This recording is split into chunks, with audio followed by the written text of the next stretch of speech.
Hey, good morning, guys. It's Donald and Mary, and we're here to bring you your morning weather, water, and trail chatter report. And so this morning we're going to start with some weather and water, and then after we're going to move some trail chatter. All right, Mary, go ahead and take it away. Thank you, Donald. You're welcome. Good morning, everyone. Right now in Blairsville, it's 44 degrees and clear. We're looking at a high of 65 today with a mix of clouds and sunshine with 5 to 10 mile per hour winds. And then tonight, 44, partly cloudy early and then clouds overnight. Winds will be light and variable. On Blood Mountain today, 56 degrees and mostly sunny. We have 5 to 10 mile per hour winds with gusts up to 20. And then tonight, 44, mostly cloudy, 5 to 15 miles per hour. You should always be checking, but with these gustier winds, make sure you're looking for those loose limbs and branches and things that can come down around you before you set up your camp. Water's good for the most part. Make sure you top off at Hawk Mountain Shelter, Slaughter Creek, Neal Gap. Neal Gap to Hogpen Gap is dry, but Hogpen does have water. Let's be cautious for the snakes along the trail. On these sunny days, they're still coming out even though the temperatures are getting cooler.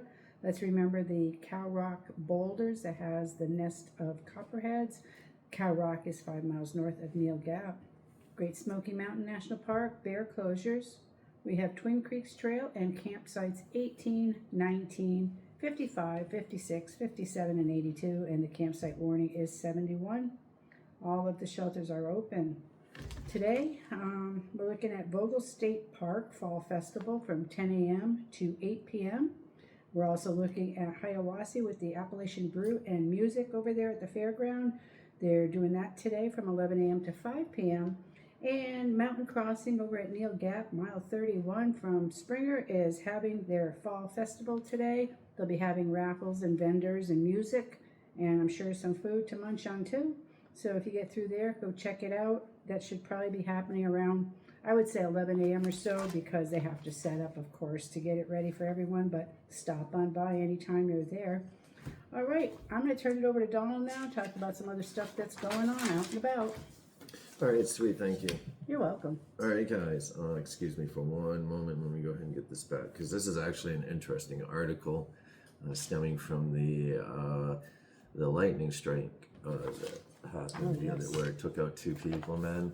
Okay, anyways, let's start like this, man. It is 5:50 a.m. on 10/25/2025, and if no one knows, man, the 10 is October. All right, let's do this. So, rescue in Nevada. We have 2 Northern California hikers who were reported missing on Thursday after being hours overdue from their planned return were found by local law enforcement. So, just before 9 p.m. on Thursday, the Placer County Sheriff's Office received a report that 2 men who had gone hiking for several hours were overdue for their planned return. Dispatchers and deputies worked together to gather information from from their family. The hiker's vehicle was located in a parking lot area near Royal Gorge.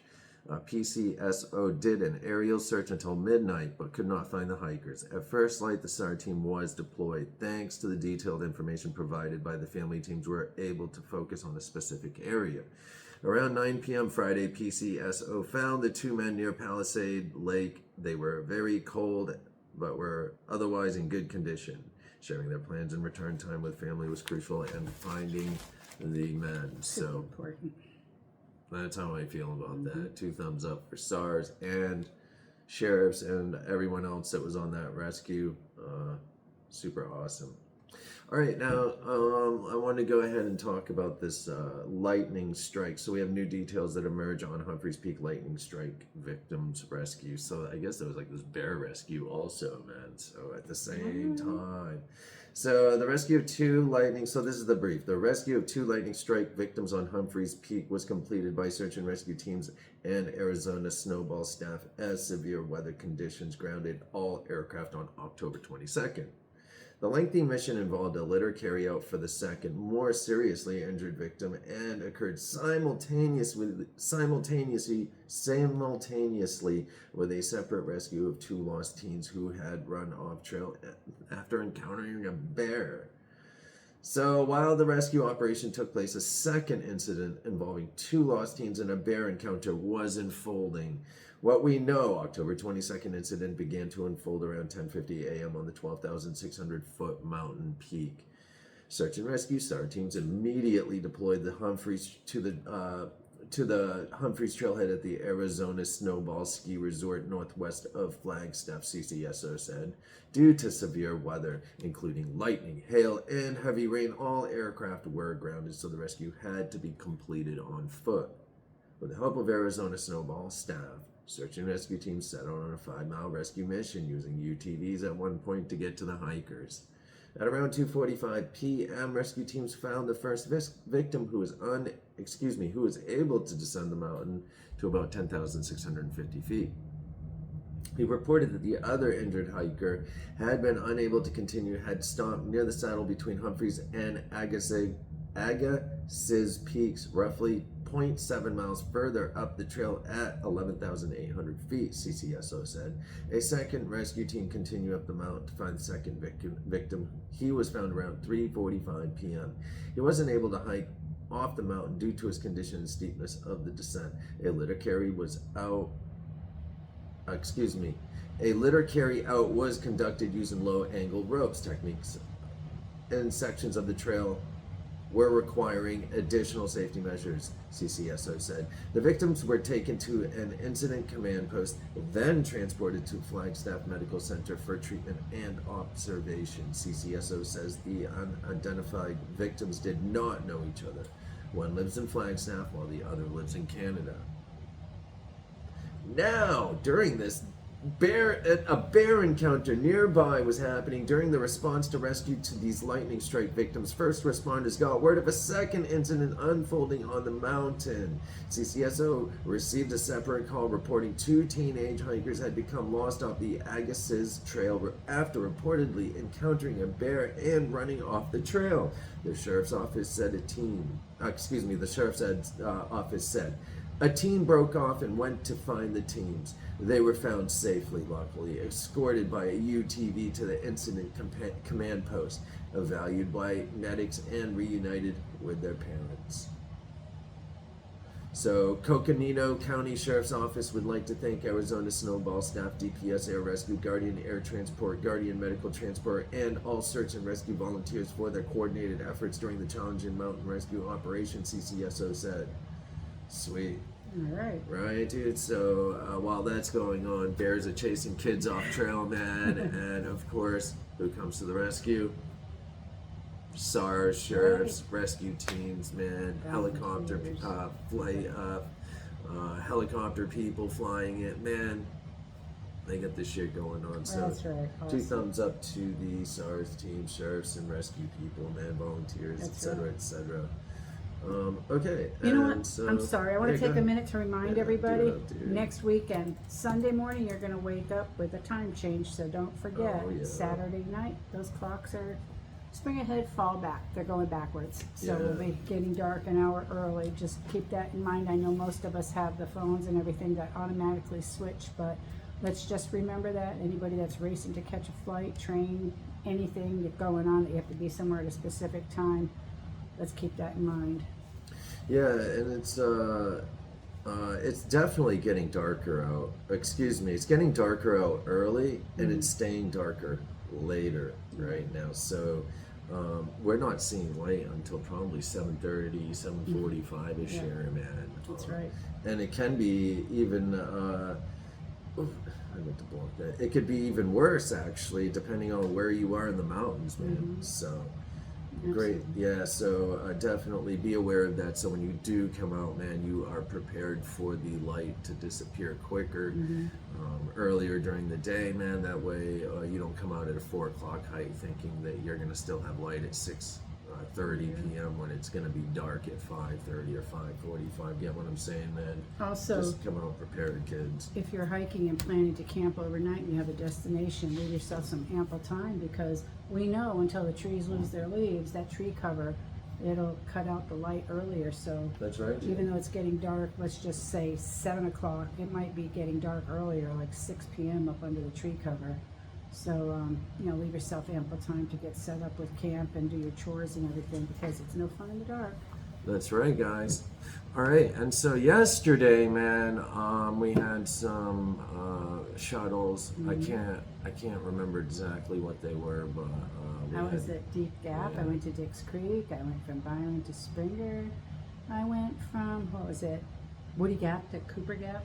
So I That's was right. We had the hopping all Woody over to the Cooper, place. and then Jordan picked up a Springer Mountain and a Will Scott Gap. So two BMT hikers yesterday, and then a hog pen to, I believe, Woody. And then we had a call from Woody Gap with some hikers that wanted to go back to Cooper Gap. They'd left their car there and hiked up to Woody and needed a ride back. So Mary went over there, and so you passed him on 180. Yeah, I Jordan, passed didn't Jordan you, on man? So 180. Jordan's going one way, and Yeah. Mary's going the other, man. He So. had just come from the red light that's out there on 180 by like Winfield Scott, and he was probably like a half mile past it. We just kind of did this. Yeah, I saw it on the Yeah. on the because on Google Maps you can track people, so I can schedule and know where they are without having to text them and find out where they are. We have everything all Google Maps, and that way I can say, oh, I still text and make sure what's up, but I can have more of a quicker answer doing it that way, man. So. Anyways, that's what we had going on yesterday. The day before, I think it was, we had a Burning Town Gap, and I haven't said this part because I actually didn't know it happened till yesterday when I was looking at videos and stuff and looking at the stories that happened with the drivers. And Jordan actually ran into an issue the other day at Burning Town to Waya. The rider, man, the group that we were meeting up there, or Jordan was meeting up there, one of the hikers left their shoes at home, so all they had was a pair of sandals. And so Jordan stopped by Walmart and was able to grab a pair of Ozark Trail shoes, man, which got the hiker through their hike, man, I guess. I mean, we didn't hear from That's him right, again, yeah. so super cool, man, but definitely I thought it was interesting that they left their shoes, man. It happens. I've had It does several riders happen, over the too. years It that get in definitely the car and they're happens. like, oh no, you know. Yeah. And luckily they have some other sort of something with them that they can use instead. That would have but- sucked hiking in sandals. It sure would I'm have. glad Jordan was able to score some shoes. Plus, he was like, we passed. So to go to Burntown, man, or Burning Town up in North Carolina, man, we have to go through Murphy, and so depending on where we're coming from. But that day he was heading through Murphy, and there was a Walmart on en route to Burntown, so he was able to swing by the Wally World and scoop up the shoe for the hiker, man, which was super cool. Yes. Sandals suck, man. for Thankfully, hiking, everybody had right? signal. Right, You dude. get out in Yeah, that area, man. after a while, there's no signal, so Yeah. we're fortunate for all parties involved. Oh yeah, dude, definitely, bro. And Jordan was still able to get to his ride on time. I guess he was like 6 minutes late, so which is good for out here, man. We don't like to be late, but 6 minutes is not really. It's late, yes, and we don't like it, but shit happens, man. And if 6 minutes, man, was all he was late with stopping to grab those shoes for the hiker and making sure that they were able to continue, or excuse me, they were able to push their miles That's that right. day with a set of shoes, man. That's not late to me, man. So, anyways, dude, yeah. And so today, man, we have one shuttle, I think. Yes. But so we're it'll pick up today. But there are festivities going on up at Neil Gap today. So we have the Fall Festival. That's right. There's going to be prizes like lottery, not lottery, what do they call Raffle it? tickets. Raffle tickets, man. And actually, dude, every time I see people, like a lot of our friends, man, they buy the raffle tickets, and dude, I'm gonna tell you what, they give out more than what the raffles are, man. Like I've seen people walk out of a couple $100 worth of stuff for a $15 ticket. They win some But- good stuff. Yeah, and then I believe the ticket money goes to Aldous, what I understand. I'm not too sure, man, but Aldous is a pretty good they help out, man. Definitely. So, but either way, man, I believe the money goes there. So, but the raffles, dude, definitely, bro. You can win some cool shit, man, like shirts, backpacks, lots of hiking gear, man. You know what I mean? Poles, everything, anything you can think of, dude. You can win, man. So definitely. I don't even think you need to be there, do you? No, you don't have to be there to win No. this time. Sometimes they do have it where you have to be there, Yeah. but what I was reading, it says you don't have to be present to Yeah. win. Yeah, I would check double out their check website. that though to be sure, you know, who are you purchasing the Yeah. tickets from when you come. Yeah, definitely. We're gonna buy some tickets. Yeah. I'm gonna buy 4 or 5 of them, man, just for shits and giggles, man. I don't care if I win anything, anyways, but why not? You know what I mean, dude? It helps the cause, That's dude, and you win something, and if I win something, man, I'm able to give stuff to people. You know what I mean, man? So it's a win-win for everyone, man. So, anyways, that's what we have going on today. Mikey. Whittle was up here yesterday. Bill stopped in, man. Just Bill stopped in. We all sort of hung out for a while, man. And then Jordan how many shovels he had yesterday? Jordan had 3 shuttles Yeah, yesterday. that's right. So, all right. But today, Jordan's going to be up at the shop helping them out. Unless he gets a shuttle, then they'll let him go and he can go ahead and work shuttles. We kind of like on days like this, man, where Jordan's actually not scheduled up there. If there's a large event or an event going on, we kind of share him and say, yeah, just go up there. But if we need him, man, he That's needs right, to we're do taking his him. shuttles, dude. So, Yeah. but yeah, he'll be up at the shop today. So he's gonna be gone in 6 days, anyways, man. So 7 days or something, man. On the 2nd, I believe, or the 3rd. November 2nd is his last day with us. Yeah, he'll go home and work the winter out up in Tennessee, and then come back in February. So he'll spend a couple months up there with his parents and hang out with them and work for UPS, and he's kind of like a lotion boy kind of. He runs the packages in while the other guy. Yeah. He's like he's the dude. He's the package runner, so That's they right. can move faster. So That's right. a lotion boy. Lotion boy. Anyways, dude. All right, so that's what we have going on today, guys. Man, it's definitely fall is passing us by. The peak is gonna be gone, man, after this weekend. So I definitely want to add to that. There are some areas when I was heading out to Woody Gap, Cooper Gap, coming out of there and coming home, there's still some color. 64 going out towards Franklin, Deep Gap, and all of that. They pretty much peaked. All the leaves are blowing off the trees. Going down into Springer. I mean, I was down there. Well, yesterday I went down there, and I was down there 2 days prior to that. Everything was like glowing and gorgeous.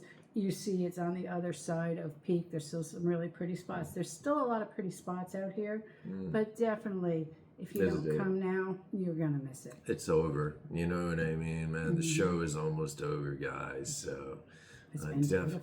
yeah, definitely come on out if you're gonna come, man. So this weekend's it, guys. This weekend's it. Next week, dude, I believe will be it. Unless you're further south. For up here though, in Northmore, it's over. If you're down by Atlanta and things like that, That's it'll different stay a down little bit there. longer. Yeah, bro, it's warmer down there. Like Mikey was telling me yesterday, dude, that it was hot down there, dude. He's like, I gotta get out of this city, man. So that's why he comes up here. He lives right down in College Park, man. So Well, when we have about 60, they've got about 75, 80. 80, yeah, 85. Plus down so, there, yeah, it's funny definitely. 'cause Plus it's stale down there, man. The concrete just holds that heat in, bro. So, and plus it's flat. All that stuff's coming up from Florida, man. I'll leave here where it's 36 degrees. I'll head to Atlanta, and by mid-morning, I've got the air conditioner on, short sleeves, and all that because it's a lot different down there. Yeah, definitely.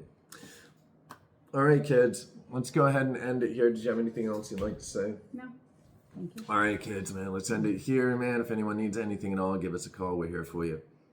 One love, kids. Peace. Thank you.